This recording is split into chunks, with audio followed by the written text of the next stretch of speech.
Так, все хорошо. Сегодня, на удивление, все хорошо. Мы в эфире, так что традиционно в пятницу вечером Бесткар постучался, Сергей Рачинский пришел, и сейчас все будет хорошо. Явился, да. Мы в эфире, мы сразу выходим традиционно на Фейсбуке, Твиче, Ютубе. И сегодня такой радостный день, что нас к себе пустил ТикТок. Так что у нас в ТикТок обычно пускают на одного кого-нибудь в течение недели, а потом блокируют, а потом через неделю опять пускают. Вот так. Поэтому сегодня повезло Сергею. Сегодня у нас Сергей в ТикТоке. Так что если кто-то... Порвем ТикТок. Да. Кстати, в ТикТоке больше всего просмотров прямого эфира. Там по 500, по 600 человек. Так что... да, там народ скроллит просто. Скроллит, да, и зависает некоторое время. Да, да. Так что... Вот, так что если кто-то нас смотрит в ТикТоке, нас вдруг неожиданно попал и понравилось, тогда подписывайтесь лучше на YouTube, тогда 100% будете видеть по пятницам Сергея, потому что у нас ТикТок, как я говорю, пускает по очереди. Неделю Сергея пустят, неделю Золотарева, неделю Чернышу. Ну и вот так вот мы с ТикТоком и работаем. Что-то им не нравится, наш стриминговый сервис. А мы стримим через, кстати, украинский стриминг, Рестрим. Сейчас самый модный, кстати, в мире. Украинский рестриминговый сервис. Так что вот такие вот дела. Не все так плохо. Ладно. А Сергей нам расскажет на самом деле, как все плохо. Сергей, расскажите нам, как все плохо. У вас обычно все как-то пессимистично.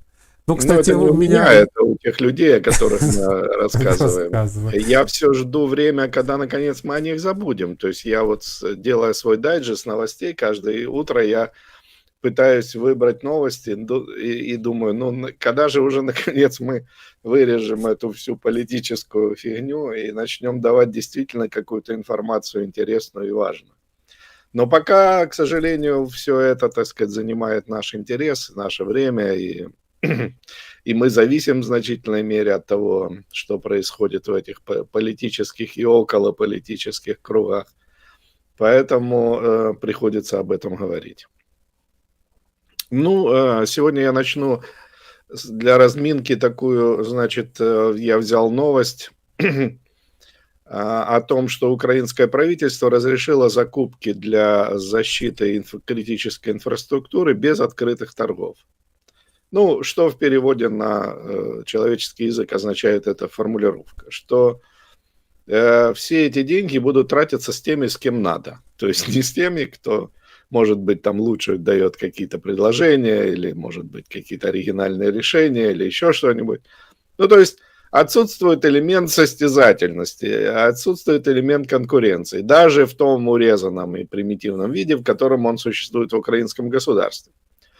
Вот, это означает, что вопрос освоения денег, он также критично важен для власти, как и вопрос получения денег. То есть деньги надо не только получить, но и эффективно освоить. И вот где их не освоить, как на строительстве, например, защиты, разнообразных форм защиты критической инфраструктуры. Там уже, по-моему, образовался какой-то заповедник из разных нестандартных и неординарных решений. Вот. Но главное, что, скорее всего, денег там тратится достаточно много, и эта сфера привлекает интересы власти. И еще одна новость, которую нельзя было обойти вниманием, это, конечно, новость с приключения нашего президента в Швеции, где он посидел в истребителе в лучших традициях президентских вот этих всех, значит, забаганок, мягко говоря. Вот, трудно вспомнить президента из постсоветской страны, вот особенно восточнее Москвы, ну, Москва и восточнее Москвы, которые бы не стремились где-нибудь посидеть в истребитель. Порошенко, по-моему, даже летал, Путин тоже летал, ну вот Зеленский пока, значит, он сидел в F-16, я помню, была фотография, теперь он посидел, значит, в Грифоне, в шведском Грифоне. Нам говорят о том, что он договорился о том, что грифоны будут поставляться, там 100-150 штук.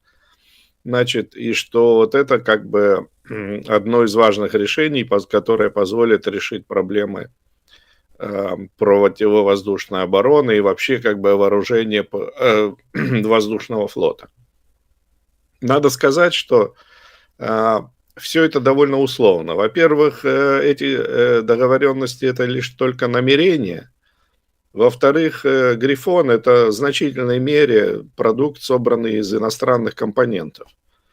То есть, да, его собирали в Швеции, но двигатель там американский, пушки, по-моему, какие-то еще, значит, немецкие, или там вся эта стрельба, которая, значит, на нем есть. Ракета к нему тоже подвешивается довольно экзотическая, вот, хотя вроде говорят, что можно напильником доработать. Вот, ну, то есть, понимаете, вот эти вопросы, они решаются вообще-то в любой стране, совершенно не способом заезда президента. То есть, конечно, шведы рады продать свои грифоны, потому что они, скорее всего, купят F-35 или какие-нибудь другие истребители, более современные, более адекватные текущему моменту. Вот. Превращать Украину в залежи, так сказать, вот этого отработанного металла, не вижу в этом никакого смысла.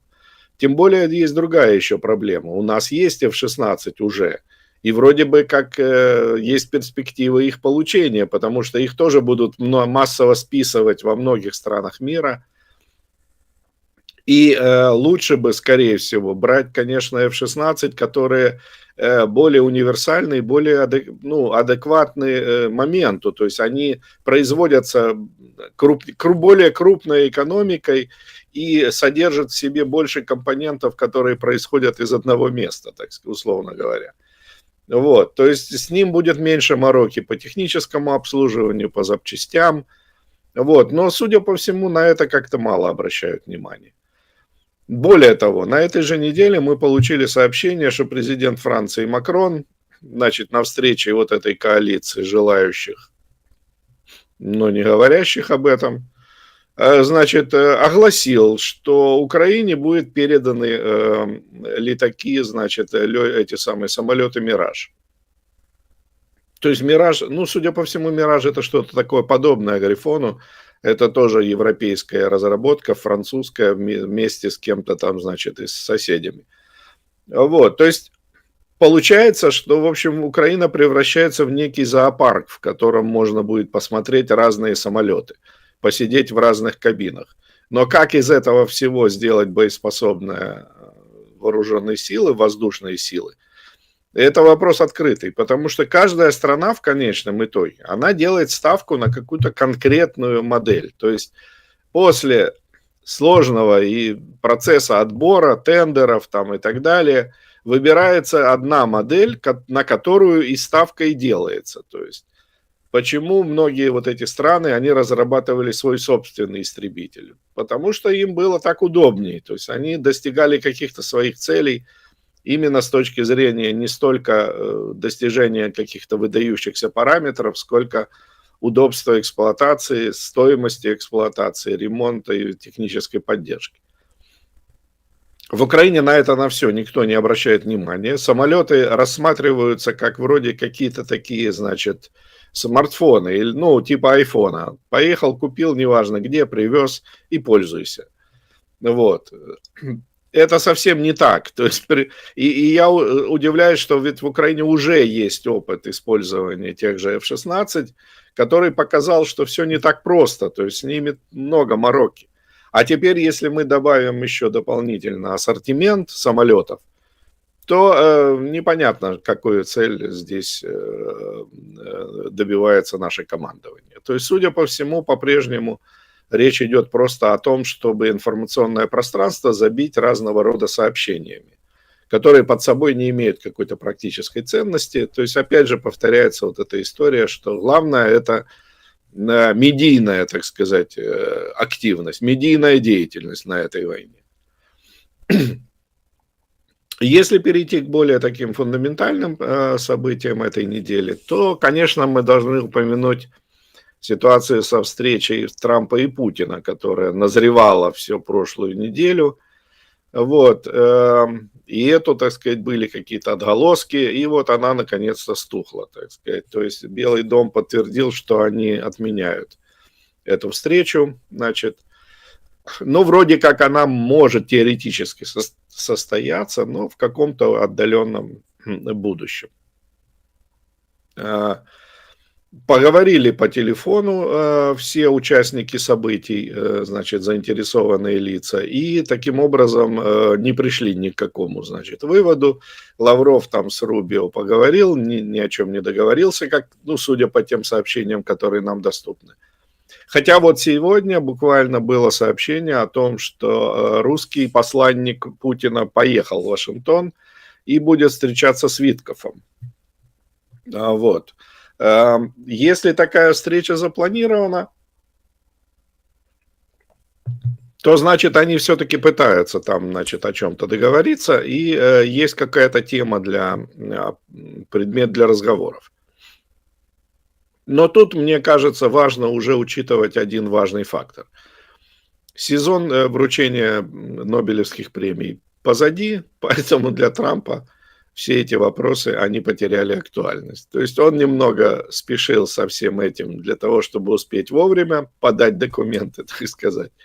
Вот, заполнить анкету кандидатам. Так как это не понадобилось, то теперь Трамп, в принципе, может и подождать. Ничто не мешает ему перенести все это на следующий год и готовиться уже к следующему сезону. А если у тебя за плечами не 7-8 войн, как в этот раз, значит, а несколько меньше, то, скорее всего, Трампу будет выгодно, если та война, на которую он сделает ставку, а это война в Украине, безусловно, будет находиться в еще более жуткой фазе, чем она находится сейчас.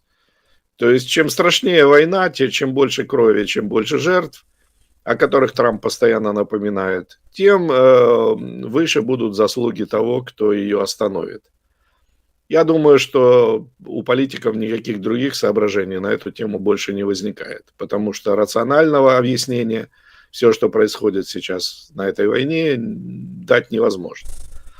Вот. Она не приносит никакого результата, она не удовлетворяет никаких амбиций, потребностей, никаких решений. То есть, по сути, обе стороны, вовлеченные в боевые действия, проигрывают, то есть уступают по сравнению с теми ожиданиями, которые у них были, какими бы они ни были, мы даже не особенно вникаем в это. Никаких целей эта война не позволяет достичь. То есть, вернее, те цели, которые были достигнуты, они достигнуты уже давно, в первый год примерно, второй этой войны. Ее давно уже можно было останавливать, заканчивать и пытаться, так сказать, использовать то, что из этого получено.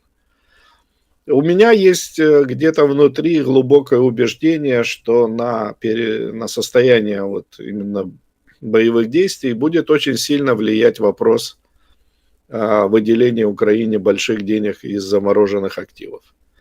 То есть все это тянется, по-моему, особенно тянется с украинской стороной, исключительно исходя из того, что, видимо, теплится надежда, что эти 140 миллиардов их могут все-таки выделить.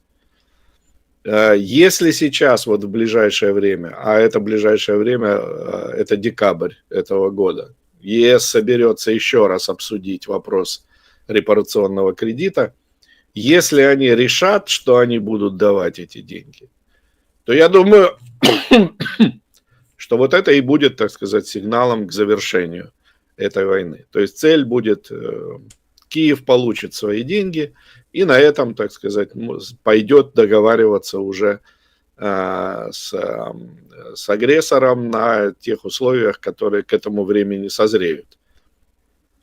Вот. А судя по всяким сигналам, которые подаются Москвой, я думаю, что мы все прекрасно понимаем, что у Путина тоже нет никаких планов насчет тех территорий, про которые постоянно говорят. Они ему не нужны, ему тоже нужны деньги. Но только деньги ему нужны несколько в ином формате. Он, конечно, хотел бы вернуть деньги замороженные, вот. Но, строго говоря, это теперь для него не принципиально, потому что обратите внимание, как развиваются события вокруг этого репарационного кредита.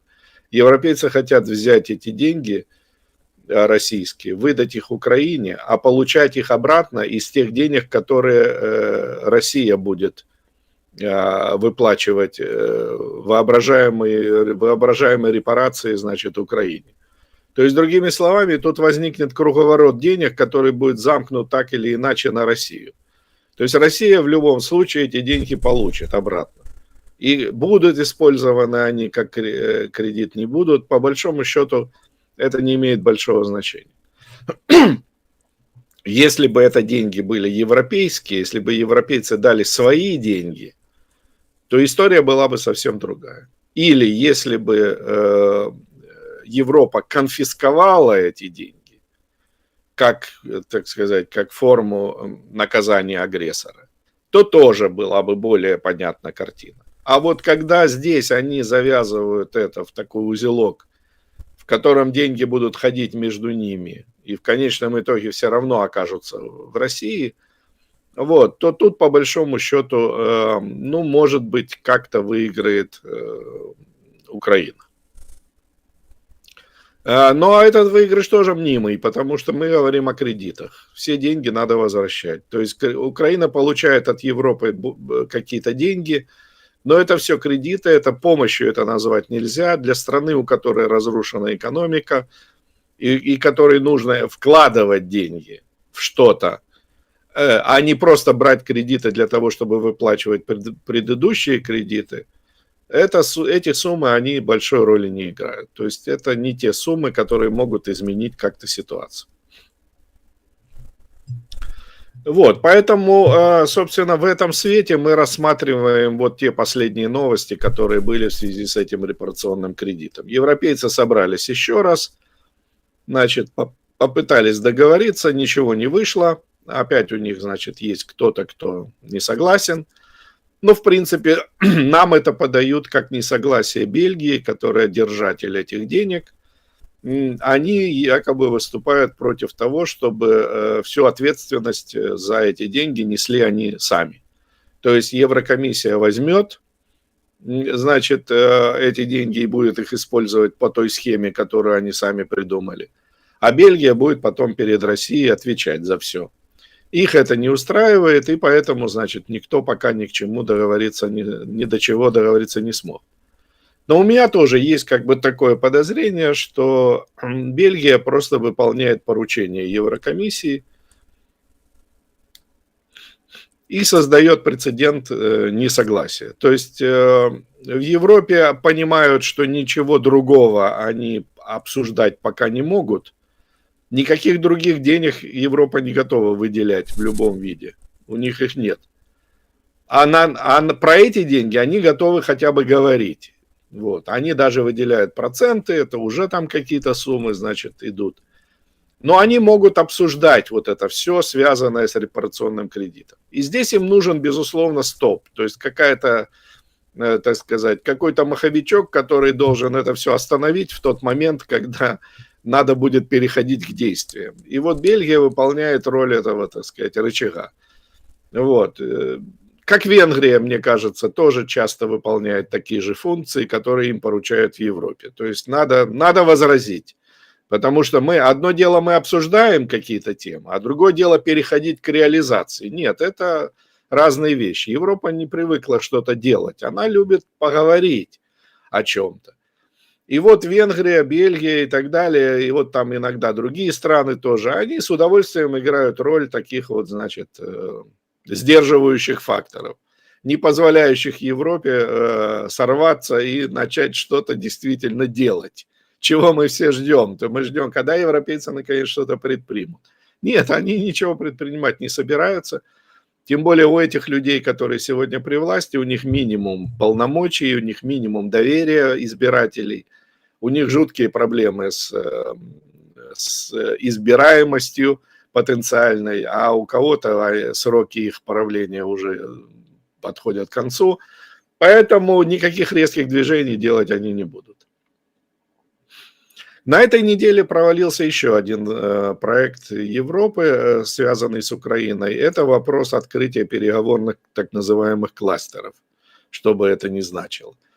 Ну, проще говоря, Европа снова не перешла к началу переговоров о вступлении. То есть Украина давно говорит о том, что украинское начальство из Киева давно твердит, что все условия выполнены, что мы должны вот-вот сесть и начать, наконец-то, значит, они начнут переговоры о вступлении. То есть где-то купят бутылку шампанского и разобьют ее об здание, я не знаю чего, Евросоюза, или Евросовета этого, или Европарламента. Вот, и с этого начнется новая эпоха, значит, переговорного процесса, который должен привести нас в Европу. Не начался этот исторический процесс, значит, теперь там Венгрия, вот та же самая пресловутая Венгрия, значит, она против этого начала, и таким образом этот вопрос не сдвинулся с места. Все это переносится на следующие сроки, и здесь мы видим вот смысл функционирования европейской бюрократии. Для них важен процесс, то есть их не интересует результат, результат никому не нужен, то есть это все надуманные проблемы, надуманные задачи. Главное – это процесс обсуждения. Обсуждения, встречи, эти самые, значит, конференции, вот эти саммиты, вот, речи очень важны, значит, все это наполняет информационное пространство, в котором фигурирует очень часто понятие ЕС, фамилии вот этих людей, которые там, значит, задействованы. Это все, что им нужно. То есть они создают иллюзию деятельности, иллюзию активности. То, что при этом ничего не происходит, это вопрос третий. К этому европейцы, в принципе, уже, мне кажется, привыкли. Вот. Ну и надо привыкать уже нам. То есть мы тоже должны к этому привыкнуть. Никакого движения в этом направлении не предполагается. Кстати, насчет репарационного кредита. Мы еще не затронули две важные вещи. Первое. Ну, то есть понятно, что европейцы не договорились, эта тема переносится на декабрь. Но дело в том, что вот американцы, они однозначно уже сказали, что они не поддерживают эту идею. А это очень важно. То есть в сегодняшней Европе без согласия США очень мало что может делаться, может происходить, связанное вот с Украиной и с Россией. Европейцы не готовы брать на себя никакую инициативу. Поэтому мне кажется, что гораздо важнее того, что Бельгия там где-то возражает, то, что возражают США. То есть США не поддержали план использования замороженных активов. Все, однозначно. И это во многом определяет тяжелую судьбу этой темы. То есть, но видите, опять же, тема себя оправдывает. Мы твердим об этом уже сколько? С момента выступления Урсулы фон дер Ляйен с ее речью о состоянии дел в Евросоюзе, когда она впервые придумала эту формулировку, если я не ошибаюсь, репарационный кредит. И вот мы с тех пор постоянно, не проходят, значит, недели, там, что не было целого потока сообщений, связанного с этим кредитом. Хотя, повторяю, по сути, все идет к тому, что он обречен. Еще одна важная деталь, о которой нельзя не упомянуть, это то, что в обсуждении или, скажем, в плане репарационного кредита есть не только элемент получения денег, выделения денег, то есть под каким соусом эти деньги взять, что за обязательства вместо денег туда положить, значит, кто за что будет отвечать. Здесь есть вторая часть, а именно, как эти деньги тратить. То есть Европейский Союз выделяет русские деньги через такую хитрую схему в виде кредита и при этом сохраняет за собой право определять, куда эти деньги будут тратиться. Что интересно, в Украине с этим не согласны. Насколько я мог понять из тех скупых сообщений, которые все-таки проникают в СМИ, в Киеве хотят самостоятельно распоряжаться этими деньгами. То есть, мол, они намекают европейцам, что ваше дело дать нам эти деньги, а дальше не беспокойтесь, мы знаем, что с ними делать. Европа это не устраивает.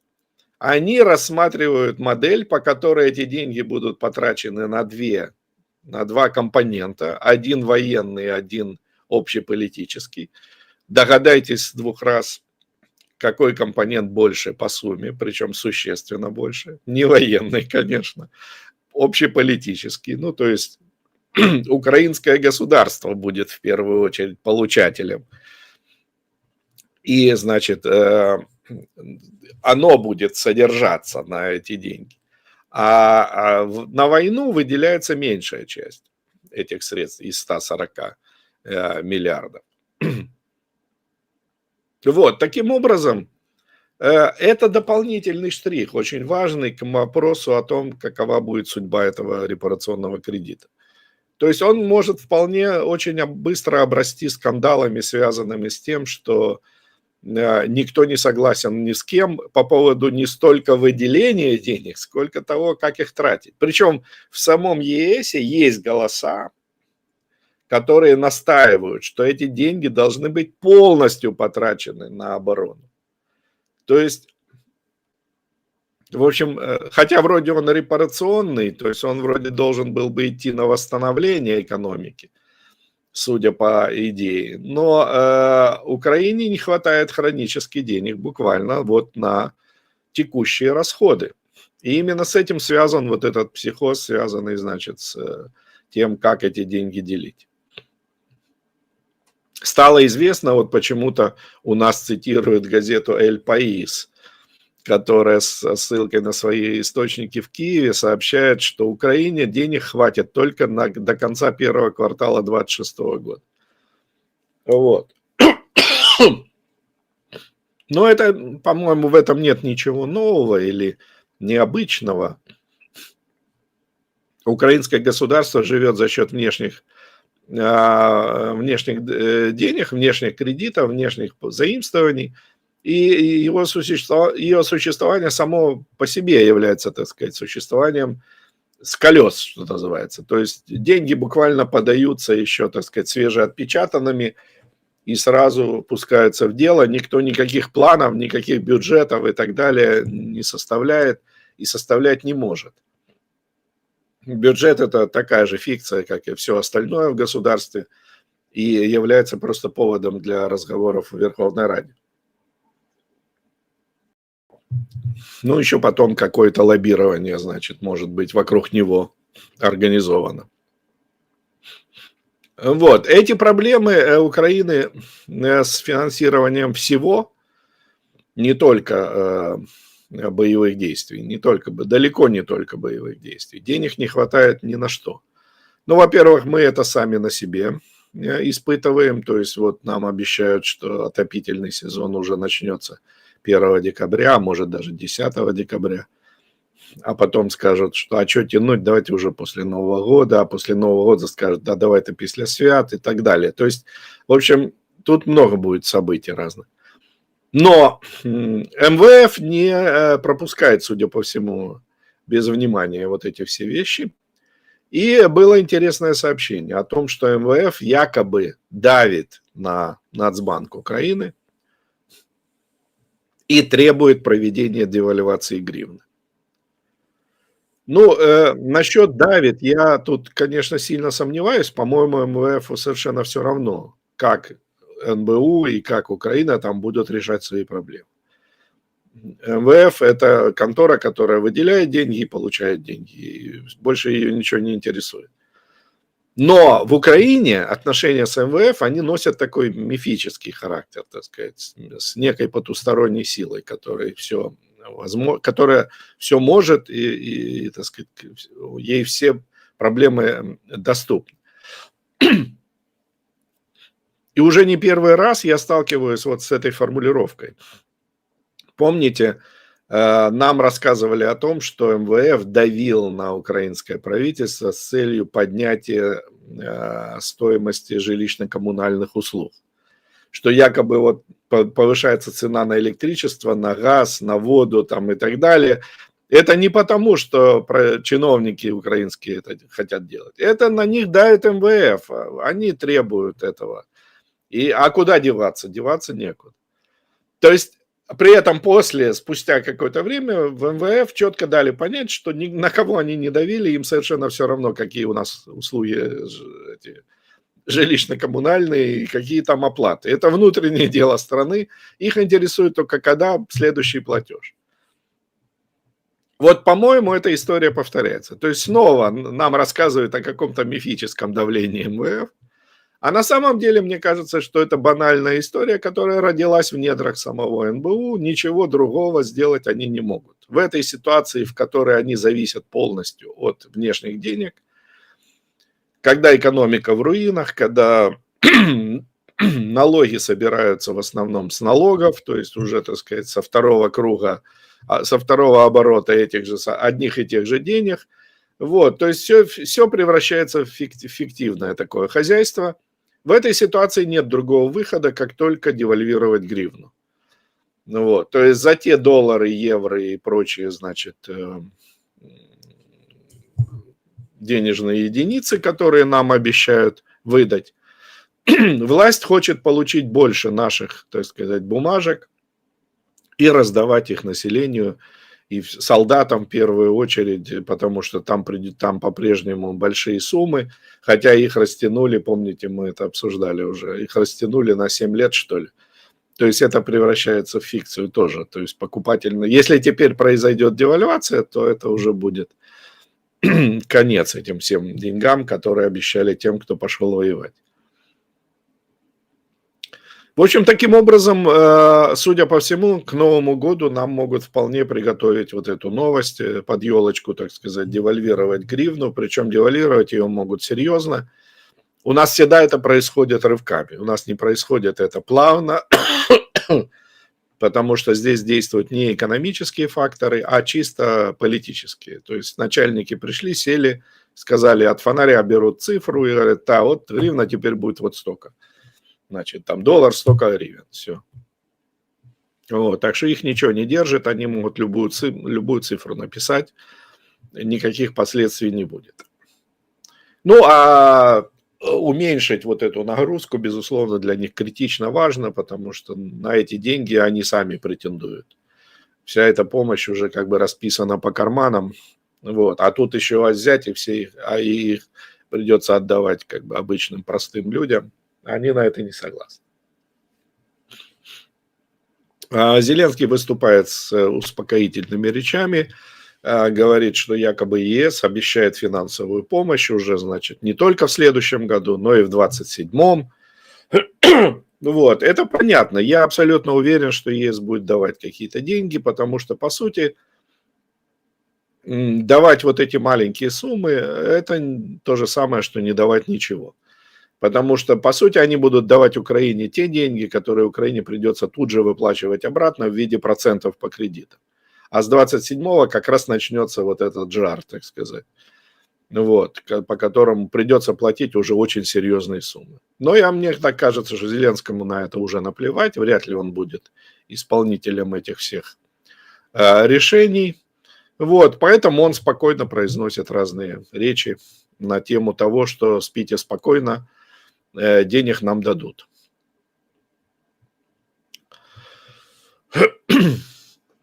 Из зарубежных сообщений меня привлекла новость из Великобритании, значит, в которой речь идет о том, что больше половины британцев считают, что Brexit был провалом, закончился провалом. То есть по опросам, которые вот буквально недавно были проведены, 62% британцев считают, что Brexit стал провальным действием, решением. Основной причиной провала Брексита это его, так сказать, негативное влияние на экономику. Это 57% респондентов уверены в этом. Интересно, что 80% опрошенных считают виноватым во всех бедах Бориса Джонсона. Хотя Борис Джонсон на самом деле, я так думаю, он не голосовал за Брексит сам. Вот, и был уверен, что никакого Брексита не будет. То есть то, что он там делал, говорил и так далее, это все было часть как бы просто политической игры. Я напомню, весь истеблишмент британский был абсолютно уверен в том, что Брексита не будет. Для них это был шок, для них это была совершенная неожиданность. Вот, и в том числе для самого Джонсона. Относительно Брексита я хотел бы сказать буквально следующее. Проблема Британии не в Брексите, а в том, что они его не смогли выполнить как следует. То есть уходить надо, так сказать, если уходишь, уходи. Вот это очень важно. То есть Британии нужно было переформатировать свои отношения с Европой. Построить их на принципах договора о свободной торговле, который и Европа имеет там с кем-то, значит, и Британия имеет, вот, по-моему, уже имеет с кем-то там тоже из больших стран. Вот, то есть это нормальная практика в экономических отношениях. И было логично ожидать, что Британия и Евросоюз подпишут договор о свободной торговле. Но Европа не захотела этого делать. Они посчитали, что их задача наказать Британию. Все, что делали европейцы после Брексита, это ставили палки в колеса британцам с целью наказать их за то, что они сделали. Навредить им максимально. А британские власти, которые, повторяю, они не были готовы к Брекситу, они к нему не готовились, не собирались это делать и так далее, они охотно велись на все вот эти сказки о том, что мы теперь можем там как-то по-новому, значит, восстановить отношения с Европой, вместо того, чтобы заменить их принципиально в корне. Вот. Они, значит, все время одной ногой оставались все время там. То есть какие-то, значит, регуляторные акты вроде отменяются, а с другой стороны по-прежнему действуют европейские нормы. Значит, таможня вроде начинает работать, а какие-то правила там, значит, все еще европейские. История с Северной Ирландией отдельная вещь. То есть, по сути, как таковой границы, ну, ее нет. То есть оставили вот эту лазейку через Ирландию, которую не удалось закрыть, и европейцы требовали того, чтобы это все, значит, делалось так, как оно делалось до этого, до Брексита. В общем, там, если внимательно посмотреть, то реально этот Брексит, он оказался в основном на словах. А на деле это было такое недополное решение, так сказать, этой проблемы. А любая половинчатость, она всегда вылазит боком. Это однозначно. То есть нужна последовательность, нужна какая-то стратегия поведения. Экономическая политика требует определенных как бы четкости и ясности. И вот этого нет. В Британии Британия стала заложницей и жертвой своих вот этих колебаний. Когда они увидели решение британцев, что британцы проголосовали за Брексит, сами британские чиновники во многом, не только причем в центральной власти, но и на местах, которые были плотно интегрированы с Евросоюзом в денежных вопросах, они начали судорожно искать способы, как это все дело замять, как оставить Брексит только на словах. Та же самая иммиграция, то есть посмотрите, какой же ужас творится в Британии. То есть, хотя на самом деле среди проблем Брексита была как раз именно остановка вот этого свободного доступа иммигрантов к Британии. А ничего из этого не вышло. Британцы сначала свое же консервативное правительство, потом и, тем более лейбористы, вот, они довели это все дело до абсурда. Поэтому, когда мы рассматриваем Брексит, то тут следует правильно называть вещи своими именами. Проблема не в Брексите. Брексит не был провальной идеей. Провальной стала реализация этой политики после Брексита, который, повторяю, был абсолютно неожиданен, который был свидетельством того, что люди, население страны, население Британии, видят свое будущее совершенно иначе, чем чиновники. И вот в этом расхождении, в этом кроются, так сказать, все эти секреты этого кошмара.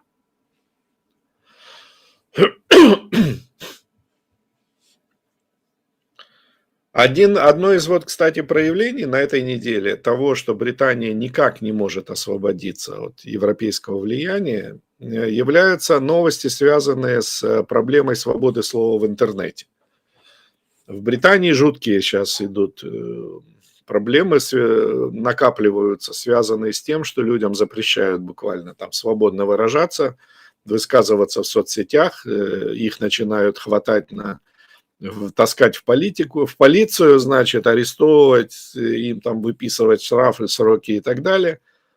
Вот. А это ведь как раз было то, от чего Британия собиралась освободиться. Это то, что им дал Европейский Союз, вот эти вот гонения на людей, позволяющих себе высказывать свою точку зрения. Британия всегда была территорией относительно свободной с точки зрения свободы слова. Но вот эти последствия европейского присутствия, они продолжают влиять. Они продолжают влиять и продолжают создавать кучу проблем. А в Европе назревает своя волна вот этого вот наезда, так сказать, на свободу слова. Вот стало известно, что Франция, Австрия и Нидерланды призвали Европейский Союз усилить борьбу с тем, что называют, значит, языком вражды. Вот этого. Как там оно это все называется у них на бюрократическом языке. Значит, по сути, речь идет о том, что любое инакомыслие будет преследоваться.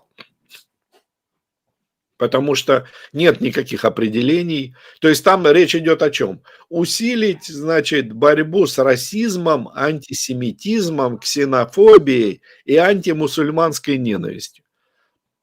Ну, это как бы, вроде как бы все за, то есть все согласны, да, а зачем это все нужно? Но где границы, где определения? Их, как правило, нет, и их невозможно определить, какое выражение является антисемитизмом, а которое еще нет. Или где уже ксенофобия, а где еще не ксенофобия. Это абсолютно политические конструкции, они не имеют под собой рациональной основы, они не позволяют разумным образом формулировать вот эти границы, эти правила. Поэтому их и нет в жизни. У нас среди населения нет никаких правил. У нас есть понятие свобода слова, то есть право на себя, на высказывание, или нарушение такого права. Все. Тут все просто как 2 × 2. Но политики, безусловно, превращают это все в жуткую кашу, из которой никто не знает, как выйти, но для политиков это прекрасное поле для организации агрессивного насилия.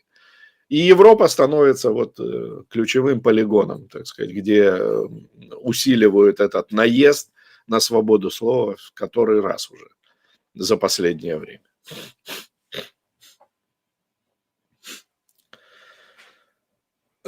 Закончить сегодня я хотел бы 2 новостями, связанными с искусственным интеллектом. Без него сегодня трудно о чем-то говорить вообще. Эта тема висит везде, фигурирует в новостных лентах, в статьях, в каких-то репортажах и так далее, и так далее. Вот. Значит, мое внимание привлекли 2 новости, связанные с этой сферой. Первое – это то, что избиратели в Нидерландах предупредили не пользоваться, ну или, скажем так, не злоупотреблять использованием чат-ботов со штучным интеллектом перед голосованием. Оказалось, что очень многие голландцы в связи с приближающимися выборами обращаются к искусственному интеллекту и с вопросом типа «посоветуйте, за кого проголосовать». Или кто лучше, так сказать, за кого можно проголосовать.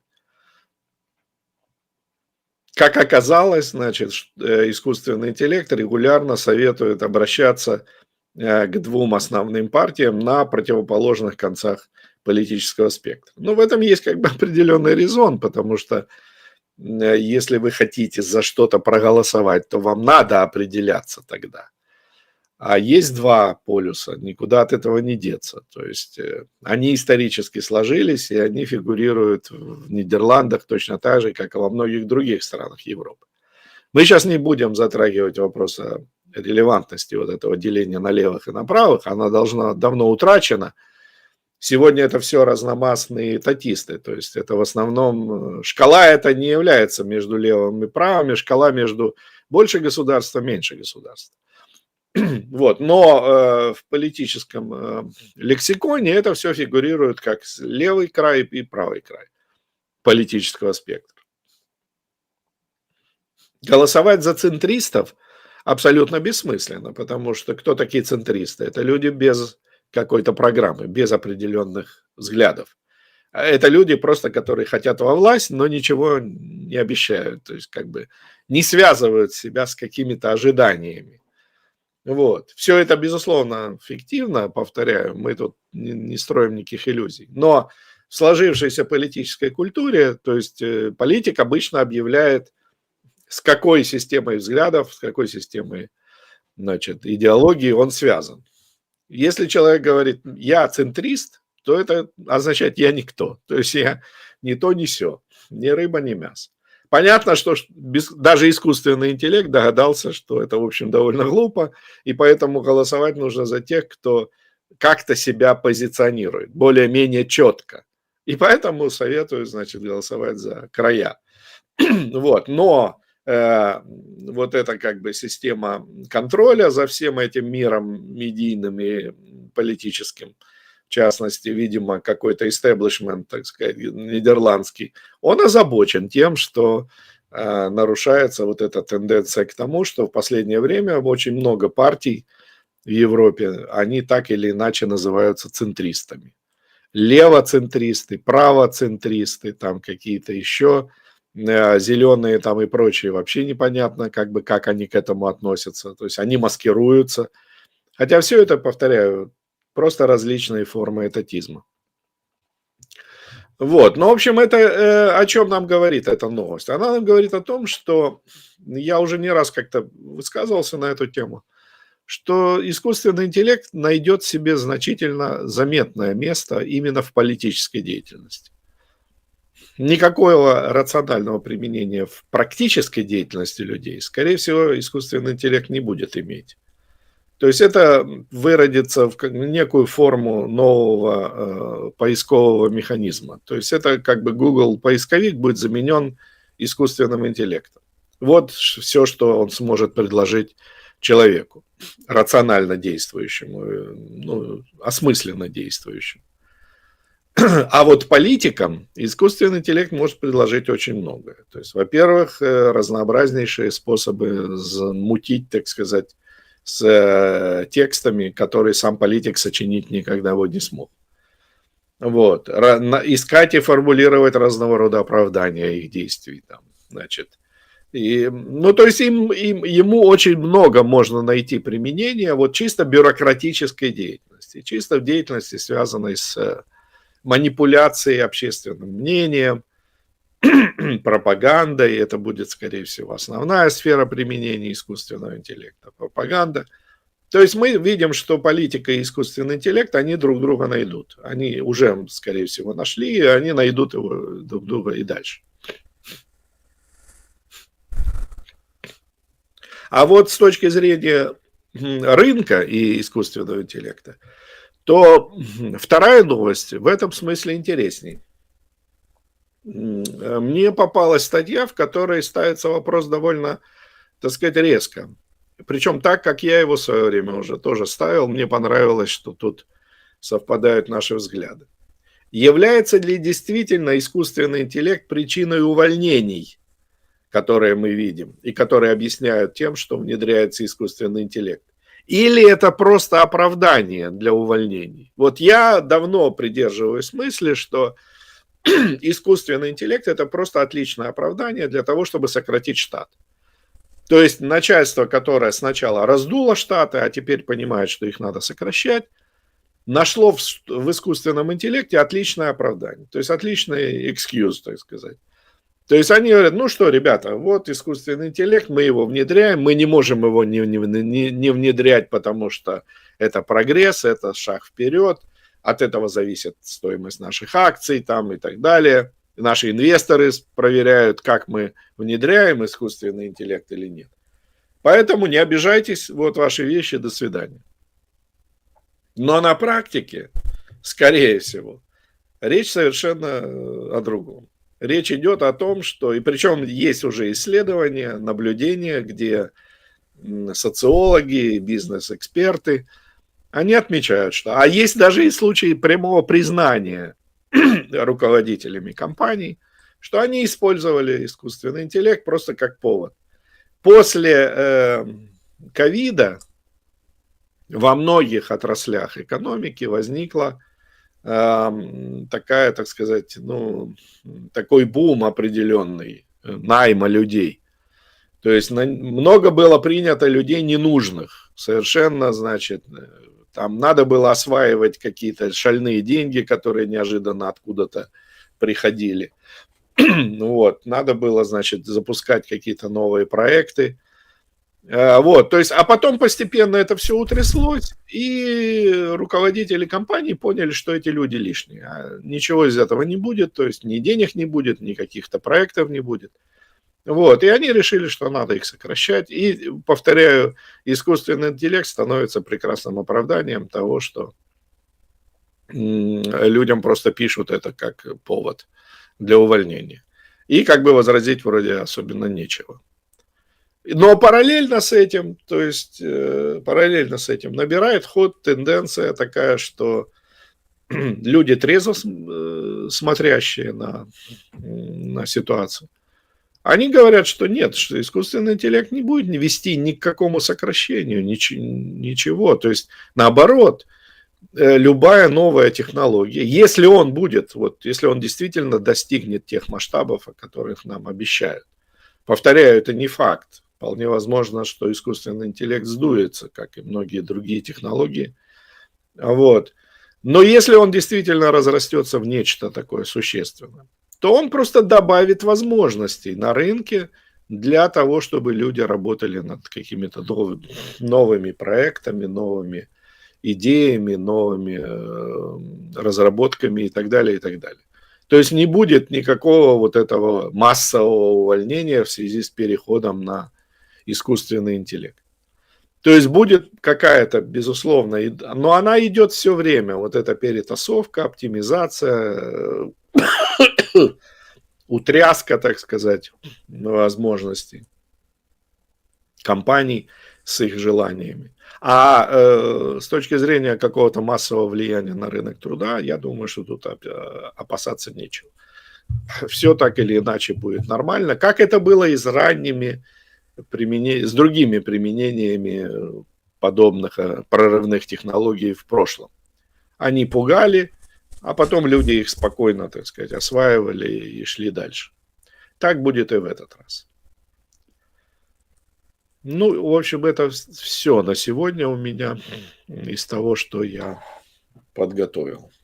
Ну, я думаю, что надо, во-первых, разобраться с определениями, и название искусственного интеллекта это все-таки больше маркетинг. Это ж правильно называется все-таки большая языковая модель. Потому что это никакой не искусственный интеллект, это большие базы данных, которые могут быстро обрабатываться. Вот и все. Поэтому, в принципе, сейчас это модно, и, ну, как показывает статистика, что 99% фирм, которые сейчас говорят, что они связаны с искусственным интеллектом, они разорятся в течение года-двух. Они просто закончатся, как закончилась бульбашка домкомов в свое время, теперь закончится бульбашка тех, кто занимается якобы искусственным интеллектом. Но это никакой не искусственный интеллект, это большие наборы данных, которые комбинируются в разных... Ну, мы это прекрасно... Помните, мы об этом говорили как-то в одном прямо из наших даже разговоров, что искусственный интеллект – это продукт трех вещей. Первое – удешевление процессорной мощности, увеличение пропускной способности каналов связи и удешевление резко памяти для хранения данных. Все. То есть вот эти дата-центры и так далее. Если вы соединяете три вот этих фактора, то вы получаете информационную систему, которая способна исключительно быстро перебирать варианты. А когда она перебирает варианты, введенные в нее заранее, то она таким образом быстро подбирает какую-то конфигурацию, которая выдает вам как некий результат интеллектуальной деятельности. На самом деле это чисто механические процесс. Просто раньше он бы занимал не абсурдно длинное время и не имел бы успеха. А сейчас это длится буквально доли секунды, и нам это подается как вот продукт некого интеллектуального усилия. Ну, как был период, когда боты были модно, и разные боты сами разговаривали с собой, сами подписывались.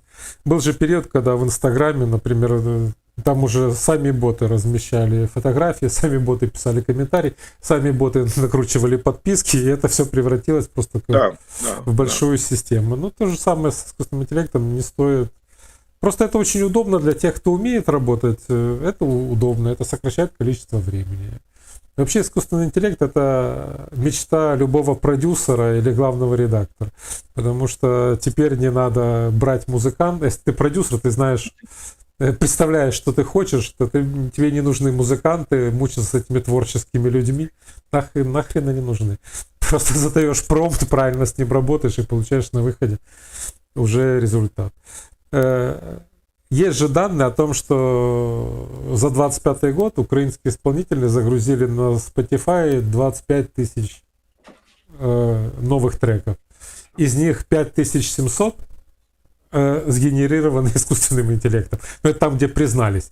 Мы же еще не знаем, сколько сгенерировано и перепето, поэтому вполне может быть, что у нас скоро вся музыка и будет сгенерирована искусственным интеллектом. Ну, нормально, а что? Средняя такая убивает работу для средних людей. Почему-то когда-то Европоп, когда запускали драм-машину и под нее писали 2 аккорда, никого не возникало каких-то сомнений. А теперь то же самое делает искусственный интеллект. Ну, какая разница, господи. Бумца. Ну, просто теперь больше этого всего и забивается все шум. Значит, больше будет цениться то, что сделано вручную. Сантехника искусственный интеллект точно не заменит, и сварщика не заменит. Так что... Да. Кстати, вот еще по поводу терминологии, мне кажется, мы злоупотребляем терминами, когда говорим, что вот какая-то Бельгия не допустит, там, или какие-то США имеют свои интересы, или Украине не хватает денег, или Венгрия против. Это ж не Венгрия. Целая страна этим занимается. Есть конкретные люди, которые этим занимаются. Наверное, нужно переходить как либертарианцы. Я думаю, что о конкретных людях. На нашем канале, я думаю, такое уточнение просто является избыточным. Мы исходим из того, что мы говорим о политиках, о конкретных людях, ведущих конкретную деятельность в своих интересах. Ну, мне кажется, все-таки стоит говорить конкретно. Вот но нет механизма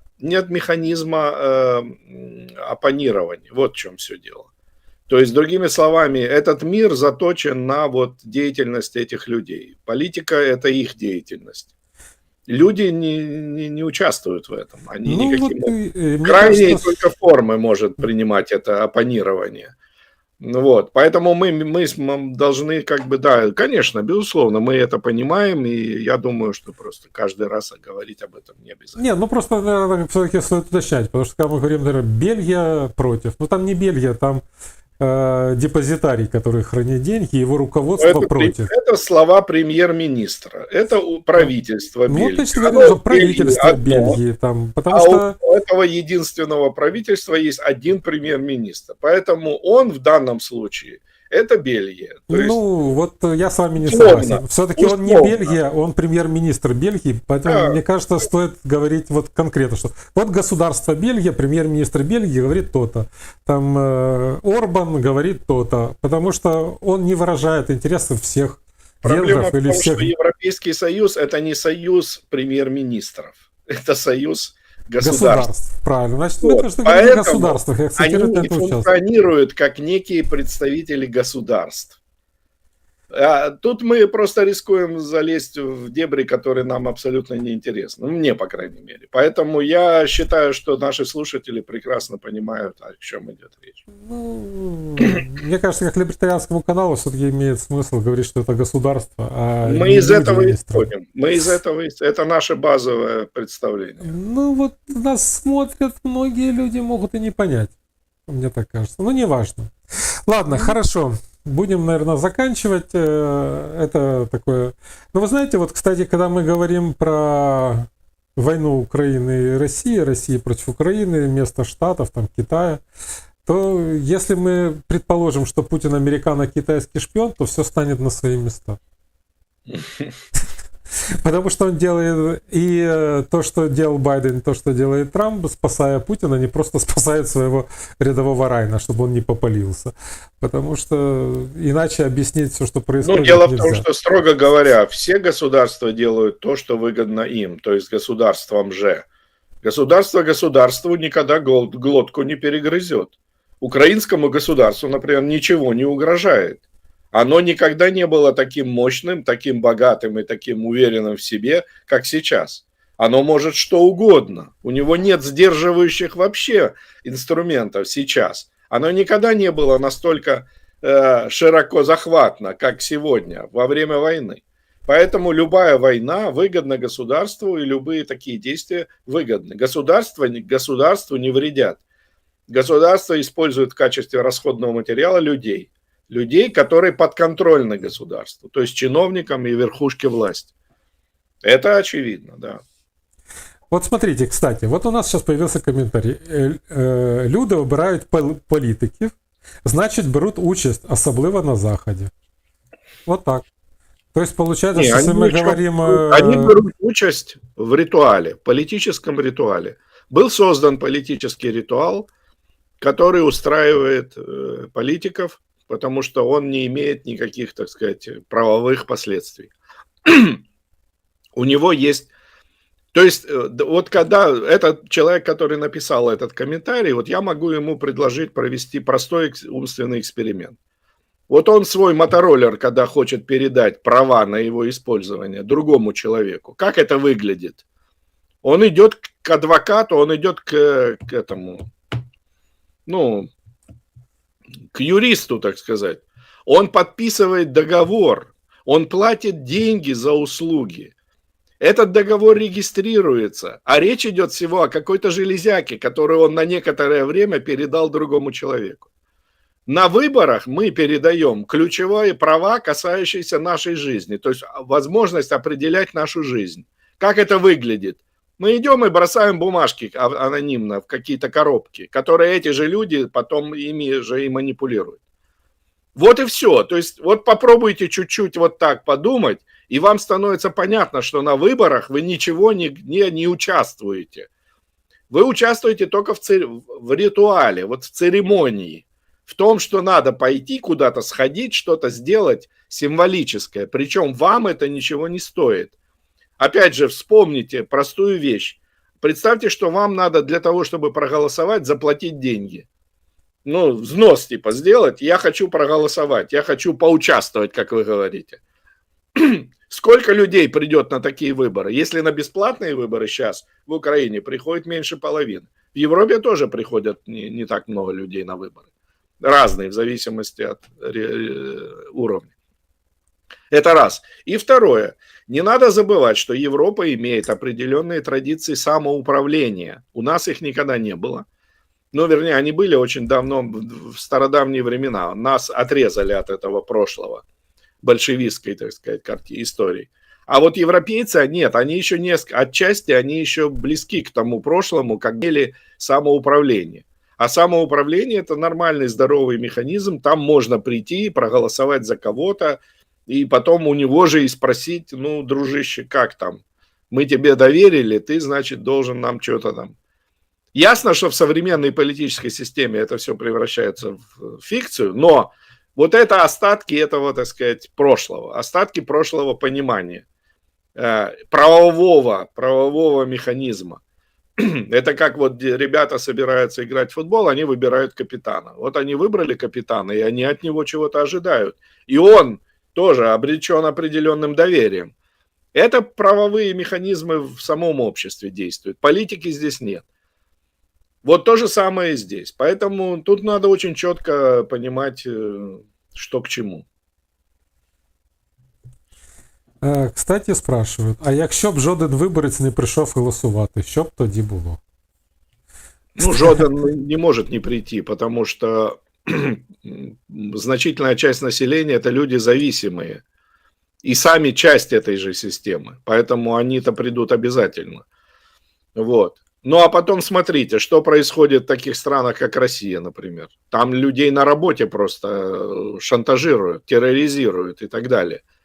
Поэтому рано или поздно вы придете. Конечно, не прийти, это важно. То есть, ну, это важный шаг. Это важный шаг человек. Человек делает над собой усилия по осознанию того, что его просто вводят, так сказать, в заблуждение. Им манипулируют, его используют для достижения своих целей. И не пойти на выборы, конечно, это правильное решение. Но, повторяю, очень многие люди готовы это сделать, потому что это ничего не стоит. То есть пройти мимо школы, зайти в спортзал и бросить бумажку в коробку эту, это, в общем, не такие большие дела, чтобы об этом как-то еще переживать. Ну, идея ввести платные выборы обсуждалась в 2014 году. Правда, ну, она когда-то была в Америке, и от нее политики отказались от этой идеи, и для них это страшно.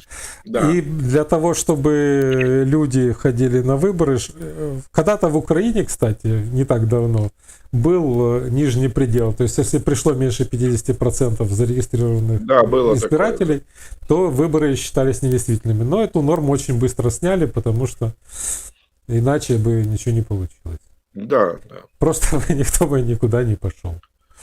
Вот так что такие вот дела. Ну, а сейчас вот, я думаю, нам скоро предложат какие-нибудь выборы в ДИИ, то есть вообще не надо никуда ходить, вообще ничего не надо делать, вы не будете знать, вообще люди голосуют, не голосуют, то есть вы будете в абсурдном положении неведения полного. Если в нынешней системе вы хотя бы в окно можете выглядеть и увидеть, да, соседи пошли на избирательный участок.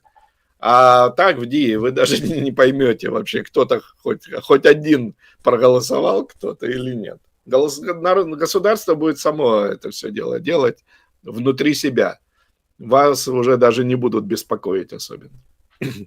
Кстати, в ДИИ мы говорили о мопеде, так вот теперь, чтобы продать машину, не надо оформлять у нотариуса еще у кого-то. Можно в ДИИ это все сделать. Да, просто в ДИИ автоматизируются обычно вещи, которые просто не нужны вообще.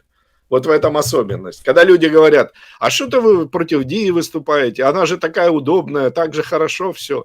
Да, она удобная, потому что она автоматизирует вещи, которые не нужны. Их просто не должно быть. И тогда и ДИИ не нужна. Вот о чем речь. Мы говорим об этом. Зачем вам документы, если у них вся информация о вас есть? Вам они не нужны. Вы знаете, как вас зовут. Вы знаете свой адрес. Зачем вам паспорт? Нет. Это необходимо. Это часть вот этой вот связи, которая искусственно выстраивается между вами и чиновником. В его интересах, не в ваших. Да, хорошо. Единственное, что мы сегодня не сказали, что Трамп помиловал основателя Binance Джанпе Аджао. И это большая победа советского спорта. И вчера курс БНБ вырос сразу резко, там, на несколько процентов. Сразу, только появилась новость, сразу курс полез вверх. Ну, потом вернулся на нормальное состояние, но факт тот, что все. Ну, там ну и сам Трамп сказал, что там, собственно, не за что было и судить человека. Так что там действительно было не за что. Ну, а вот интересно, только теперь 4 миллиарда, которые у Binance отобрали, вернут, интересно или нет? Да, тут интересный вопрос. История, нас помиловали, а деньги-то вернут?